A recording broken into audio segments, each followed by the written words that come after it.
Welcome to Echo Study. This is Sensationalizing and the Death of Gorlworld. When it all started, we gathered to watch Amber and we kind of rooted her on.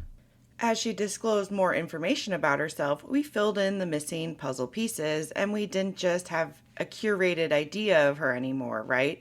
The mask came off and we saw the good and the bad. The bad, no matter how small, was put under a spotlight. A lot of Gorlworld is new, from the Jade era or even from Emily era, and if you've been watching for a long time, you know how much shit Amber got for just the way she even cuts onions. When Amber started making disgusting water-based dishes, unthickened soups made of frozen veggies and I don't know what kind of slop, and okay, it was ungodly and unhuman. People ran with this stuff for years. The way she walked, the way she sat, the way she talked, wondering if she could or couldn't do things that we love to speculate, right? And of course she could. Amber has had many arcs on her channels, but I saw someone comment once or made in a video maybe that the smartest thing she ever did was record the first video about her breakup. That afterwards, every breakup she's had, the videos are more and more successful, and she's had huge jumps in her channel because of that. The Beck era breakup was incredible, and I'm sure she made a lot of money from that, and it's shocking to me she didn't save any of it or invest any of it. Amber has lied, confessed, lied again, been caught, doubled down, told us she was lying more, denied lying again, gaslit us, tricked the viewer. She has no faith in the viewer, and it reminds me of how old shows had no continuity from one episode to the other, right? She has no faith that her viewer is going to remember what happened 5 seconds ago, much less a few years ago, but we all remember and everything is archived. Even with all of the inside jokes and the fact that the viewer doesn't seem to forget literally anything, that she has a cult following, she somehow doesn't understand that we can put things together by ourselves and collectively. Amber has made a series of choices, maybe shaped by the algorithm or not, Snowflake, that have really sent our economic mothership into a tailspin. Cut the show. I'm done. Take me off. Take me off. Cut the show. Amber doesn't seem to have realized how she needed to protect her legacy, even as a little lol cow or whatever. How she is perceived turned from being kind of quirky and weird to someone that's incredibly evil. People see her as the evil villain now. Rachel, I think, has made the same misstep where she didn't protect her legacy in any way, and that comes back to bite you quicker than you think sometimes on YouTube. So I don't think Amber has ever been able to curate a system of protection for herself. I believe Jade was the best person for Amber when it came to the curation of her image, weight loss, and working towards goals, right? There was an arc that we could follow. It was boring but comforting. The reaction channels really stirred up chaos, but looking back on the Jade era, even with that dangling ankle, it was very tame. Jade seemed to have created a home for Amber and a support system to try to help her find her footing, right? I don't think it's anyone but Amber's job to, help herself. But if we look back on the team of ex-girlfriends and we think of them like a team helping someone not only to learn and grow, but to change and curate the proper space for their viewer. I personally love the boring Amber eras. Amber and the mundane is what is interesting. The comfort of it, knowing not much will change over time, is soothing to the viewer. You can tune out for a few months, tune back in, and clock the exact part of Amber's cycle that she's in. I believe Beck was also pivotal to Amber's success. Beck being boring is such a flex that some people just can't even comprehend because you have not lived long enough to understand the kind of comfort boring brings, right? Sometimes we live with people or are around people and we never really know what personality we're going to get from them, right? Maybe they're unstable, they're unwilling to deal with their own emotions, or they just really never are the same day to day, right? Consistent, even boring content is more satisfying long term because the brain prefers steady, predictable rewards over chaotic spikes of excitement. Slow, gradual progression gives the viewer time to connect with the creator. form habits around the content, and appreciate small changes that feel meaningful. Fast escalation may bring more attention briefly, but it quickly leads to instability and diminishing returns. A slow creep builds loyalty. Rapid jump burns out both the creator and the audience. I would like to say Snowflake even carries some of these traits. He's boring. He calls himself slow a lot, so people, keep their expectations very low. He's simple and he curates a simple space that is very soothing and easy to follow. Amber might show up with a different personality day to day, but her cycles work like clockwork. I think Beck could navigate Amber's ups and downs. Beck rode the roller coaster and it out constantly. I believe Beck was so good at this because they really loved Amber and Amber really loved Beck. Amber loves to erase the past. I believe the current relationship in her life has to be like seen as a once in a lifetime thing to meet her ideal relationship story. This is a dream, not reality. People that erase the past they're gaslighting themselves, right? And she's gaslighting the audience. Love doesn't always work out. It doesn't always end right. You know what I mean? And I believe Amber is a user and Beck wants to feel needed. After Beck, we had to deal with the stupid Erica and all that crap, Wipegate, which was just terrible for the whole ecosystem of Gorlworld.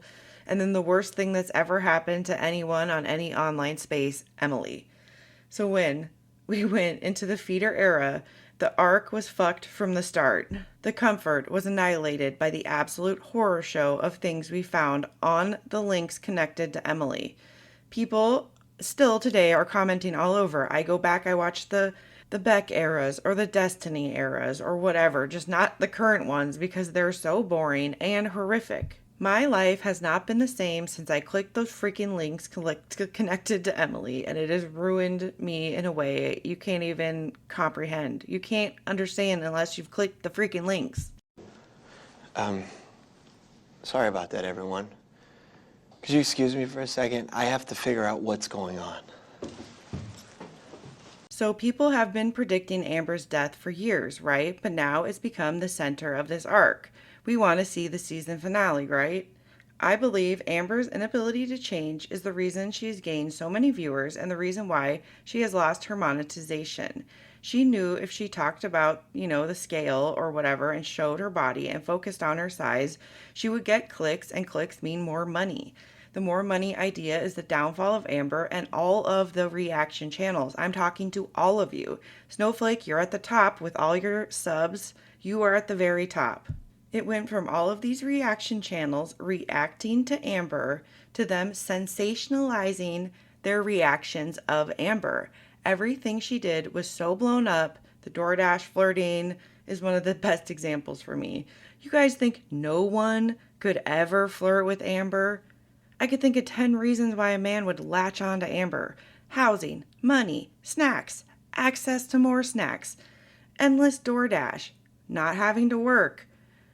I bet a bunch of people are trying to latch on to Amber like a freaking suckerfish, dude. They want that money. So, once a dude told me he liked big ladies because their entire bodies feel like a chest. There's a lot of reasons why someone could, date someone like Amber. Y'all just blow shit up so much to make so much money so that constant chasing of the money and sensationalizing all the shit, you've ruined your own channels. The reaction channels, Amber, the viewer, the combined everything. It's a downfall of Gorlworld. Y'all blew up your own shit. This is why I think the reaction channels are partially to blame for the collapse of the Amberverse. Y'all black holed and just imploded on yourselves or whatever. I don't know.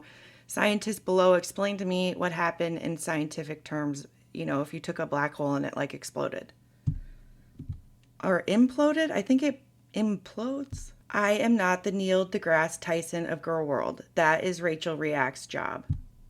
So everybody got caught up in this little reward for controversy over quality loop. The platform, gradually shifts towards extreme, emotional, provocative content, rather than informative or creative or making fun of little mundane things. Sensationalizing once in a lifetime events like Wipegate or hopefully the feeder thing, creates content where people are always coming back looking for that thing. Polarization happens, like I talked about in my other videos. We have splits, we have, squeamishes and schisms. Everything fucking goes to shit. This increases audience splits, the polarization, so then you have pro and anti factions. Of course, YouTube recommendation algorithms optimize engagement metrics over content or quality or the health of the ecosystem, right? They don't care about that. So this new generation of reaction channels came in, got a ton of viewers really fast, sensationalized everything Amber did, vilified her, crucified her, and they made her a monster. This acted like an invasive species. It dominated resources, attention, and the algorithm's reach. It reduces diversity of content, Snowflake.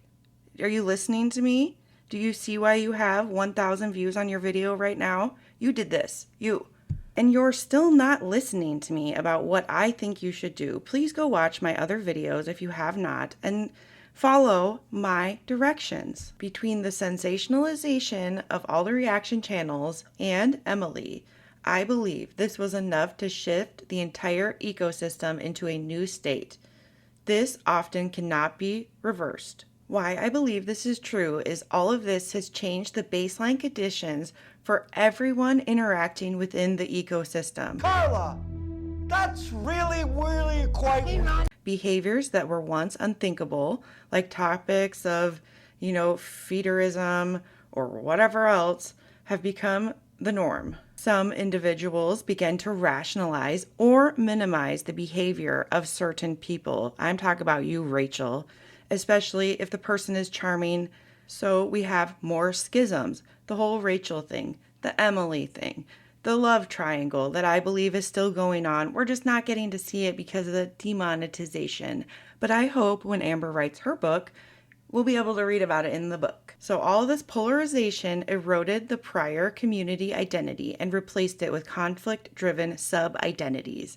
Once this happened, the social fabric cannot return to what it once was. The harmful individual in the online ecosystem acts like a super spreader, and just their presence changes how information moves through this network. Interaction with the content increases algorithmic visibility. Reaction videos, callouts, debates, further gaslighting, expanding on the digital footprint of this mess. The algorithm has mistaken controversy for engagement to promote this shitty topic. So all of these forces have pushed our entire ecosystem into a new stable state, one centered around conflict, trauma, and sensationalization. The ecosystem has rewired itself around this disturbance. And who is really to blame? Is it Amber? Is it Emily? Is it the algorithm? Is it you, the viewer? Is it me? Anyway, thanks for watching. Like, subscribe, hit the bell for notifications, buy my merch, check out the link below, and watch all my other videos.